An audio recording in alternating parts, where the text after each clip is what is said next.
Hello and welcome to MCE's Home Energy Showcase series. My name is Alex, and joining us today from MCE is David to share some information on getting started with storing energy at your home. Welcome, David. Thank you very much. So my first question is, do I need to have solar in order to get and or benefit from a battery? Well, you don't necessarily need solar, but it is definitely in your best interest to have solar. So batteries can be theoretically charged by the grid, but then when the grid goes down, you have a finite capacity of batteries. So for example, one Tesla Powerwall is about 13 kilowatt hours. So if the grid is down, you have 13 kilowatt hours, and when you're done, you're done. When you have solar on your roof, for example, you have the ability to continually recharge every day, number one. And number two, once that battery is full and topped off, you can actually, in the middle of the day when the solar is producing, you can use that energy, then save your battery energy for the nighttime and just have this continually revolving cycle. So in essence, you are, for all intents and purposes, off the grid, though you're still connected to PG&E for when you need them. Gotcha. Thanks for that. That's helpful information. And my next question is, so let's say I don't have solar. Are there any other resiliency options outside of a diesel generator? Yes. So as previously said, you could have a battery or a number of batteries. There are off-the-shelf batteries that you can keep plugged in. So for example, MCE has a program for low-income customers who are have medical issues where they need power in case it goes out. So you can have these batteries sitting, stored, and you've got a finite amount of energy stored. Now again, once it's gone unless you can recharge it. So besides diesel generators, there are gasoline generators, there are natural gas generators. So those are alternatives that have their drawbacks for sure, where we at MCE would certainly say that solar plus storage over the long term is going to be much greater benefit to you day to day, regardless of the power shutting down, greenhouse gas benefits, and economic benefits once the system pays off. Great. Thanks, David. That is good information to know. And the next question that I want to ask is, continuing on the theme of solar and storage, can you share just what is the value of installing a resilient solar and storage system? Multifaceted. So there's the environmental values. So if you are driven by environmental values, it is you're clearly generating your electricity needs with a renewable, greenhouse gas-free mechanism. Really, this is a mechanical process. The other are financial benefits. So you might be driven by wanting financial independence eventually. So if it takes a certain number of years for a system to pay off, assuming you pay cash, and once you've hit that threshold, you are now supplying your own prepaid energy. So if you're going to be in a house for 20 years and a system pays off in 7 to 10 years, and I'm not saying that that's the exact number, but it could be, the final 13 years or final 10 years, you are having a fairly significant financial benefit. So there's then the resiliency benefit, where if you have a battery and the grid goes down, you have electricity just as if PG&E never went down. So there are multiple benefits, both financial, environmental, and resilience. So yeah, and I want to stick on that topic of cost and ask, while it'll pay for itself eventually, how much should folks be expecting it to cost initially? Well, there's not a one-size-fits-all solution here or answer more specifically. So what I would encourage all people to do is get 3 bids from 3 reputable vendors so you can compare them.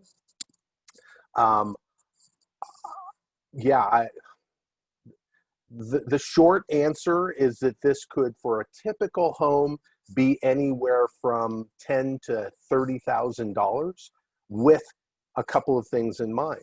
Number one, there is a federal tax credit. So whatever you would be paying at the end of the year in federal taxes, you could take this right off the top of what you owe.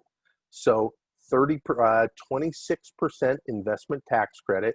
So assuming you pay X, you can get that back. So you need to net that out of your total cost.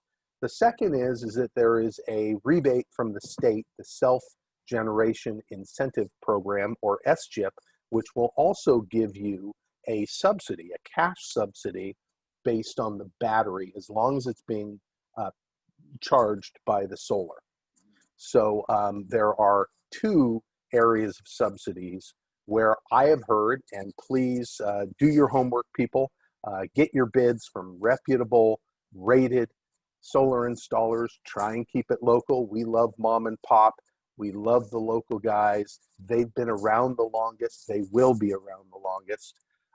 It keeps the jobs local and in our communities, and these are sustainable jobs. So work with them. They will give you a payback schedule. Keep your eyes wide open. You should ask them what they're assuming for electricity rates, rate of increase on the bills over the years, because you need to be real careful that everybody's giving you bids with the same inputs. So what is the rate of increase every year? And I don't think that it should be any more than 2%.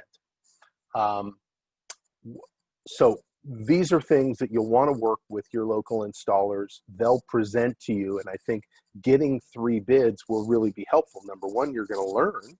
Number two, you're going to have comparisons, so you'll see the outliers, both low and high, and probably end up somewhere in the middle, averaging the 3, and that could be closer to reality. Awesome. Yeah, you highlighted such important key points there. Thanks for that. And what I want to ask next is, so you mentioned the federal tax credit, and you mentioned SGIP. Are there any other rebates or financing available for energy storage?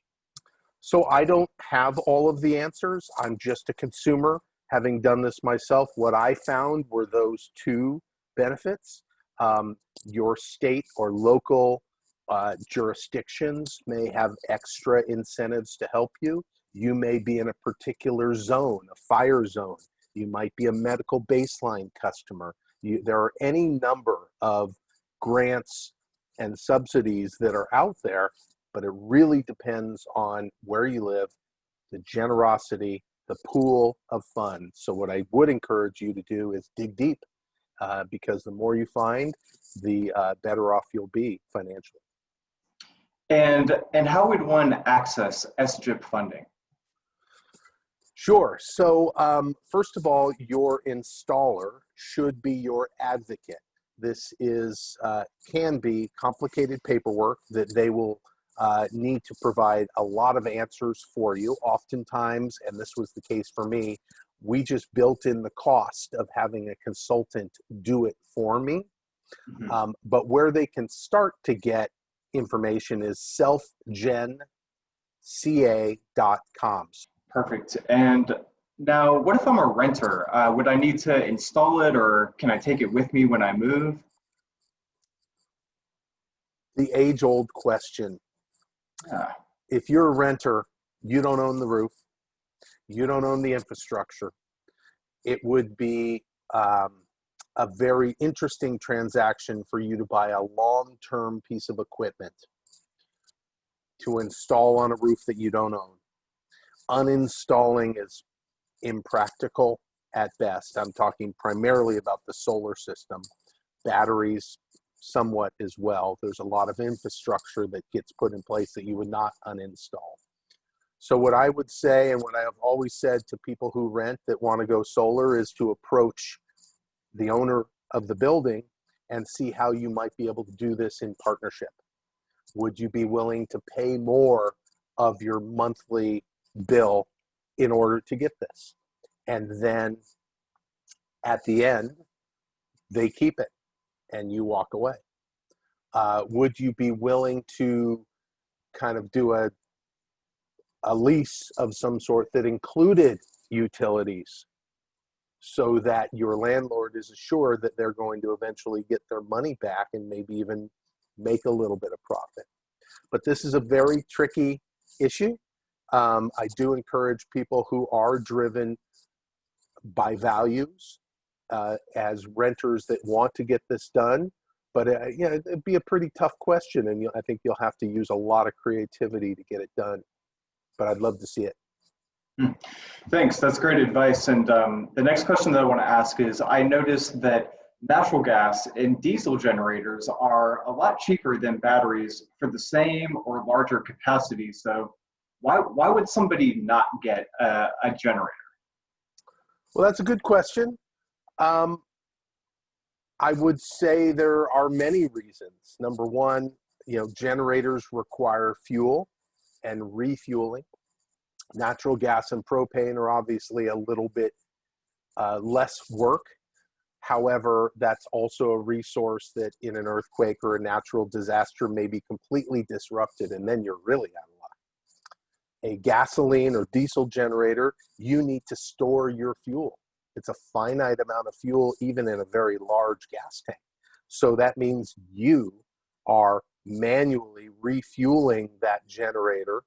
So there are safety issues with storage, with refueling. Who likes gas fumes? I mean, I myself do have a little Honda super quiet generator for emergencies. We have to pump our water and our sewage out of here. So there are reasons why we do this prior to me getting a battery, which still hasn't been installed yet. Whereas if you look at a battery, you have virtually created a completely sustainable, rechargeable generation system. This is amazing, right? So you already have the solar generating electricity from your roof. The battery, in essence, keeps the solar on when it would otherwise be shut down during a power shutoff event. So you have disconnected yourself from the grid, and you have as much power as your system will store and will generate. So these are pretty tried and true and proven mechanical systems. So basically, you're buying this all up front with the subsidies and everything else. And for the next 10, 20 years, you've got your own generator. You don't need to refuel it. You don't create greenhouse gases. You don't have the safety issues of using fossil fuels. Seems like it's a little bit more money on the upfront, but here's the thing with diesel generators, they'll never pay for themselves, right? So if you buy a solar system and batteries and your payoff is 7 to 10 years, in 7 to 10 years, now you're all upside.